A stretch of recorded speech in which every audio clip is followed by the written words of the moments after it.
Welcome students. I am Neha Sharma from government senior secondary school Titiana. आज की इस ऑनलाइन क्लास में मैं आप सभी का वेलकम करती हूँ।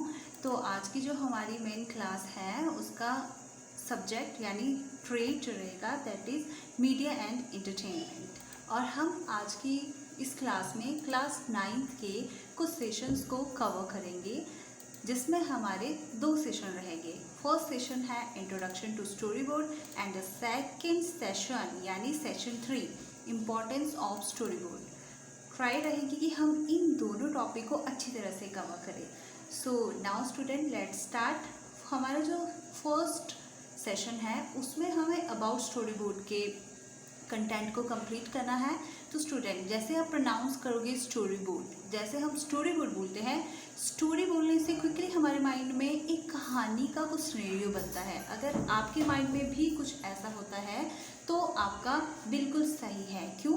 क्योंकि स्टोरी बोर्डिंग में हम किसी कहानी के पिक्चर से रिलेटेड ही कंटेंट को क्लियर करते हैं। तो देखते हैं स्टोरी बोर्ड की क्या परिभाषा है और स्टोरी बोर्ड को हम कैसे समझ सकते हैं।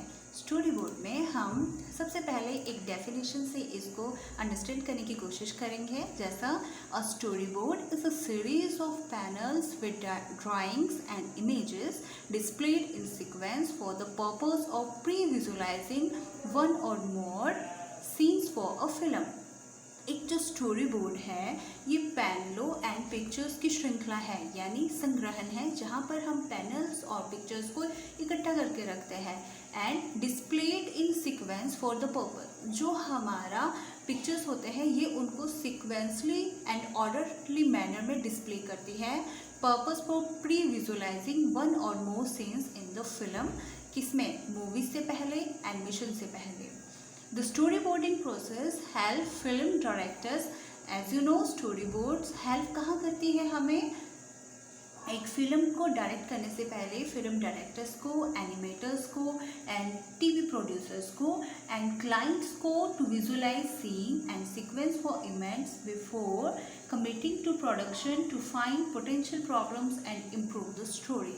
जो भी हमारी स्टोरी में प्रॉब्लम्स आती है और इसको सिक्वेंसली वे में जब हम मैनर से रिप्रेजेंट करते हैं तो ये हमारी स्टोरी को कहीं ना कहीं इम्प्रूव करती है।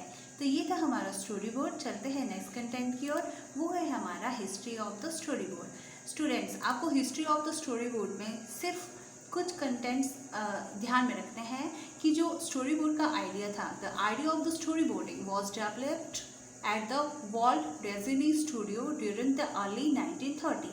कि आइडिया किसके माइंड में आया था? डिज्नी स्टूडियो के माइंड में आया था। एंड कब आया था? 1930 में आया था। इसका जो पूरा हिस्ट्री है कि उन्होंने क्या करा था कि डिज्नी ने एनिमेटर वेब स्मिथ को कागज़ की अलग अलग शीटों पर ड्राइंग सन बनाने को बुलेटिन बोर्ड पर उन्हें अनुक्रम में एक कहानी बताने के लिए तैयार किया। जैसे मैंने आपको पहले भी बताया था कि इसमें अनुक्रम यानी ऑर्डर और सीक्वेंस में हम पिक्चर्स को रखते हैं। तो स्टोरी बोर्ड भी वही है और ये आइडिया भी वही है। तो स्टूडेंट्स आपने इस डिस्क्रिप्शन को ध्यान से पढ़ना है। मैं आपको कुछ इंपॉर्टेंट कंटेंट ही एक्सप्लेन करूँगी। पूरी तरह से स्टोरी बोर्ड की जाने वाली जो पहली लाइव एक्शन मूवी थी उसका नाम था विलियम कैमरन मैन जी। डियर स्टूडेंट्स आपको ये याद होना चाहिए। तो अब हम अपने नेक्स्ट कंटेंट की ओर जाते हैं। देखिए यहाँ पर आपको स्टोरी बोर्ड का एक पूरा एग्जाम्पल दिया गया है जिसमें आप इसको देखकर ही अपने माइंड में क्लिक कर सकते हो कि इस स्टोरी में क्या बोला गया है। 2 करैक्टर है। स्टार्टिंग में एक करैक्टर बच्चे से कह रहा है बस वहाँ पर एक सीट ले लो। सेकंड में बच्चा सीट ले लेता है। थर्ड में उनका कन्वर्सेशन होता है। फोर्थ में भी वही चलता है। फिफ्थ में उसी सीट पर वो बैठ जाता है जहाँ पर बच्चा था। एंड लास्ट में बच्चे से क्या कह रहा है करैक्टर, जो कि इसमें थर्ड करैक्टर आ चुका है, सभी कार्य पूर्ण बहुत आसान है ना, ये बच्चे से कह रहा है। तो ये एग्जाम्पल है और स्टूडेंट्स आप भी एक एग्जाम्पल क्रिएट कर सकते हो। इससे आपको और ज़्यादा अच्छे से कंसेप्ट क्लियर होगा। चलिए हम बढ़ते हैं नेक्स्ट टॉपिक की ओर, that is very and most important and interesting topic, the story the importance of using story board. कि हम स्टोरी बोर्ड का यूज़ क्यों करते हैं और इसकी क्या इम्पोर्टेंस है। देखिए पहले हम छोटी सी एक डिस्क्रिप्शन इसकी ध्यान में रखकर पढ़ेंगे। In the video production world जो हमारा उत्पादन की दुनिया है यानी वीडियो प्रोडक्शन बोर्ड है, we also hear the term story board. हम वहाँ पर हमेशा ही कई बार सुनते हैं story board. They are a great way to visualize our short list and prepare to move into production. ये क्या करता है, वो हमारा जो शॉर्ट सूची है यानी शॉर्ट लिस्ट है, कल्पना करे उत्पादन में जाने के लिए तैयार होने का एक शानदार तरीका है। चाहे हम एक वाणिज्यिक टीवी स्पॉट, वेब वीडियो या फिल्म पर काम कर रहे हो, स्टोरी बोर्ड एक कहानी को जल्दी से बताने का एक प्रभावी तरीका है। मतलब स्टोरी बोर्ड हमें किसी भी कहानी को स्टार्ट करने से पहले उसकी कल्पना करने का एक बहुत अच्छा तरीका है। देखते हैं इसमें कुछ इंटरेस्टिंग पॉइंट है। सबसे पहला हमारा जो पॉइंट है वो है विल द कॉन्सेप्ट वर्क, क्या अवधारणा काम करेगी। देखिए स्टूडेंट्स, इसकी डिस्क्रिप्शन बोथ लैंग्वेज में यहाँ पर मैं आपको रिप्रेजेंट कर रही हूँ, लेकिन इस कंसेप्ट का जो मोटो है वो यही है कि जो हमारी अवधारणा है या हमारा जो कंसेप्ट है, क्या वो इस स्टोरी में काम कर रहा है या नहीं। यहाँ पर हमें सिर्फ यही पता चलेगा। अब हम चलते हैं अपने नेक्स्ट स्टेप की ओर, यानी point number 2, which is also very interested, that is organizing shorts, कि हम किस तरह से शॉर्ट्स का आयोजन करते हैं। मतलब ये इसकी इम्पोर्टेंस है कि जो हमारे शॉर्ट्स है वो इसमें ऑर्गेनाइज होते हैं, मतलब अच्छे तरीके से ऑर्गेनाइज किए जाते हैं शॉर्ट्स। देखते हैं इसमें हम क्या इंटरेस्टिंग कंसेप्ट को कवर करेंगे। आइए, जैसे स्टोरी बोर्ड शॉर्ट्स को व्यवस्थित करने का एक सहायक तरीका है। Story board is a helpful way to organize the shoots. हमारे शूट्स को ये ऑर्गेनाइज करता है यानी ऑर्डर में रखता है। कई बार क्या होता है कि commercials are usually limited by time, मतलब कई चीज़ें हमें लिमिटेड टाइम के अंदर करनी पड़ती है। We have to tell a complete story in 60 seconds. कई बार हमें 60 सेकेंड्स में या 30 सेकेंड्स में या 15 सेकेंड्स में अपनी स्टोरी को कंप्लीट करना होता है। तो story board help us to determine the best way to tell the story in the allotted time frame. तो स्टोरी बोर्ड हमें हेल्प करता है कि जो हमें अलॉट किया गया है टाइम फ्रेम, उसके अंदर हम कैसे अपनी स्टोरी को जल्द से जल्द कवर करेंगे। तो यहाँ पर हमने ये सीखा है। अब अपने बढ़ते हैं थर्ड पॉइंट की ओर। थर्ड पॉइंट है हमारा यूटिलाइजिंग द बजट इफेक्टिवली, यानी जो हमारे स्टोरी बोर्ड के लिए बजट दिया जाता है उसको हम इफेक्टिवली किस तरह से यूटिलाइज करते हैं।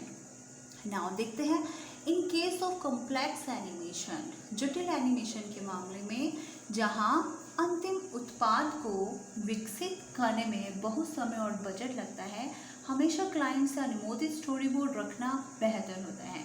स्टोरी बोर्ड यहाँ कल्पना करने में मदद करता है कि अंतिम उत्पाद कैसा दिखेगा। कहने का मतलब ये है कि जो हमारा स्टोरी बोर्ड है वो हमारे माइंड में एक अप्रोप्रिएट स्टोरी को अप्रूव कर लेता है स्टोरी के ख़त्म होने से पहले ही, कि कितने बजट के अंदर हम कितने स्टोरी को फिनिश कर सकते हैं। एंड हमारा जो फोर्थ पॉइंट है वो है प्रारंभिक स्टार्ट पर त्रुटियों की पहचान। जैसे आप एरर्स हैं तो आपको एरर्स से अपने माइंड में क्विकली एक आइडिया आ रहा होगा कि ज़रूर यहाँ पे एरर यानी मिस्टेक्स के बारे में बताया जा रहा होगा। तो आप बिल्कुल सही सोच रहे हो। It is during the storyboarding phase that most of the errors related to narrations से related हमारे पास बहुत सारे errors create होते हैं।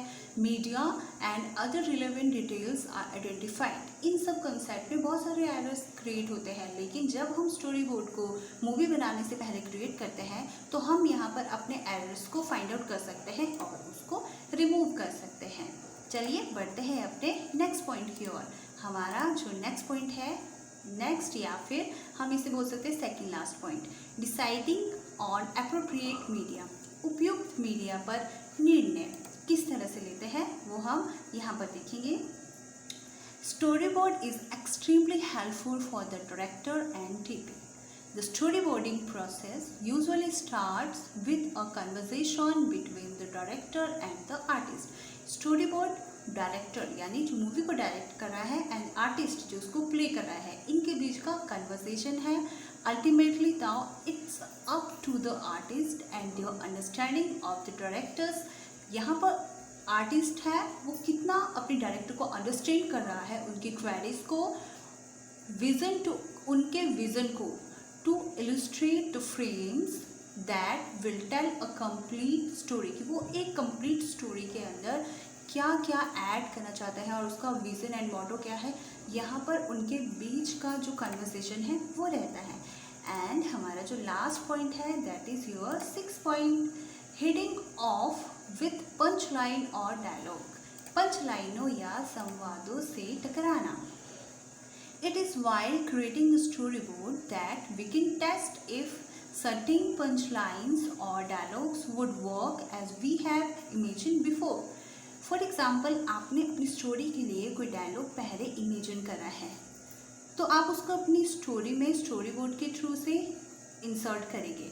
तो स्टोरी बोर्ड आपको क्या बताती है कि जो आपने इमेजिन करा था डायलॉग, क्या आपके स्टोरी बोर्ड में उसी तरह से वो शो हो रहा है या नहीं। We can write this dialogues and share them with the stakeholders, और हम अपने आइडियाज़ को और अपने इन डायलॉग्स को स्टेक होल्डर्स के साथ शेयर भी कर सकते हैं। तो स्टूडेंट्स, ये इसकी कुछ बहुत ही ज़्यादा इम्पोर्टेंस कंटेंट थे, कंसेप्ट थे जो आपने यहाँ पर देखे। ये कंटेंट्स आपको क्लियर करते हैं कि स्टोरी बोर्ड किसी भी मूवी के लिए कितनी ज़्यादा ज़रूरी है एंड कितनी ज़्यादा इम्पॉर्टेंट है। तो मैं आपको समरी में कुछ इसके और कंसेप्ट क्लियर करूँगी। स्टोरी बोर्ड की कई शैलियाँ हैं, लेकिन sketching is good for a beginning story board artist. कि स्केचिंग, जो सिंपल स्केचिंग है, वो बिगनर्स के लिए बहुत, मतलब जैसे आप स्टूडेंट्स हो, अभी आपका बेसिक है, तो आपको यही अप्लाई करना है एंड फॉलो करना है। There are a few ways to build one, either with pencil and paper, आप या तो पेंसिल और पेपर का यूज़ करो, और एंड कंप्यूटर। स्टूडेंट्स, ये ऑल डिपेंड करता है आपकी कितना आपको रिक्वायरमेंट है और कितनी आपकी स्किल्स है, और आपके टाइम पे भी ये डिपेंड करता है ये सारी चीज़ें। अक्सर कई बार साधारण रेखाचित्र कहानी को संप्रेषित करने में सक्षम होते हैं। जो एक स्केचिंग है वो एक कहानी की स्टोरी को एक बहुत अच्छे तरीके से कम्युनिकेट करता है। तो स्टूडेंट्स, आई विश आपको स्टोरी बोर्ड से रिलेटेड जितने भी कंसेप्ट थे वो अच्छे से समझ आए होंगे, और अगर आपकी कोई भी क्वेरी हो तो आप मुझसे पूछ सकते हैं अपनी क्वेरी को। थैंक्स फॉर वॉचिंग, मिलते हैं नेक्स्ट वीडियो में और next time. Thank you students.